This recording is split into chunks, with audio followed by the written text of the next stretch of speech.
sedangkan dia tak terima ni, maka tu boleh kita gadai kat dia, dia tak ambil lagi, tak terima lagi.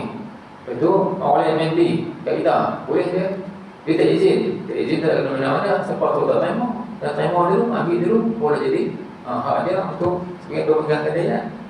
Tu habis. Itu syarat yang ketiga sesuai kita dengan perkara yang jadikan benda yang dijual beli itu mestilah mampu menerima. Dan keempat, syarat keempat berkaitan dengan benda yang nak dijadikan harga dan dijadikan benda yang dijual itu. Apa syarat yang keempat? Dia kata hendak ada memilih oleh aqid akan makun alaihi. Hendak ada memilih oleh aqid. Aqid ni yang berakad, penjual dan pembeli, akan makun alih benda barang masing-masing. Memang milik mereka, bukan hak orang lain. Bukan hak orang lain. Kalau jual barang hak orang lain, tak sah, sebab tuan dia tak tahu, bukan hak milik dia orang. Keempatnya, hendak ada memilih oleh aqid akan makun alih. Milik tu milik yang sempurna. Sempurna, milkul tam, milik yang sempurna. Memang hak dia, tak kongsi siapa-siapa, hak dia. Kalau kongsi tak sempurna juga sebab ada dua tuan. Penjual nak jual barang ada, pembeli pun nak tukar barang ada. Mestilah benda hak nak tukar-tukar tu benda hak masing-masing, milik yang sempurna. Memang hak dia seorang je.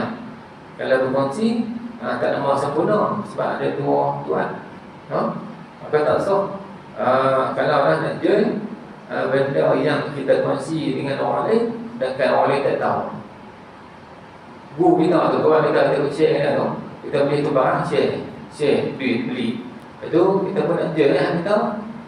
Tak mahu, nak jual beli, kita minta izin yang kita kongsi share tu. Orang sah dia ni. Sebab ada kena izin, sebab ada hak masing-masing.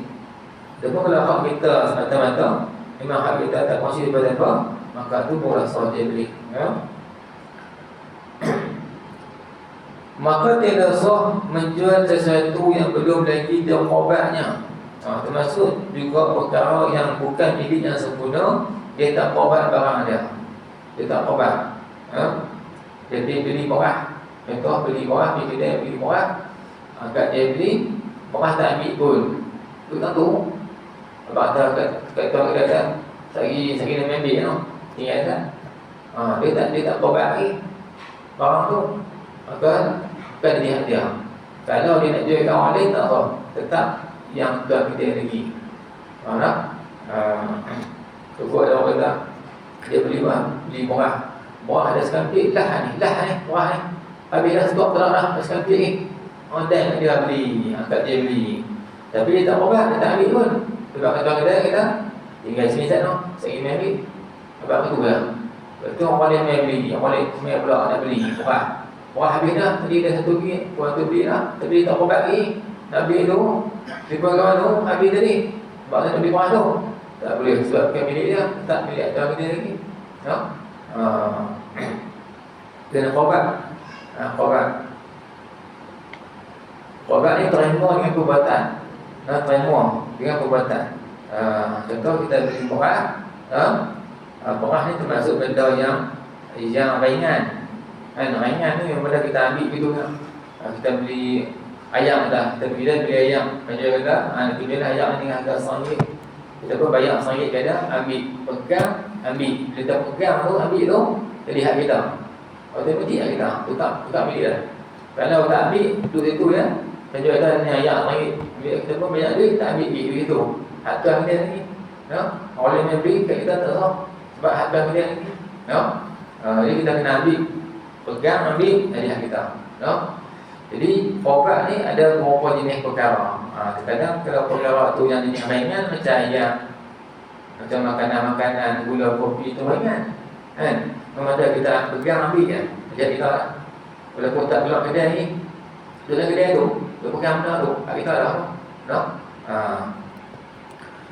Kalau benda tu qobat, tu kena buat keluar daripada kedai tu. Keluar. Beratnya tahu mana? Sekira kena tanggung, berawat lah.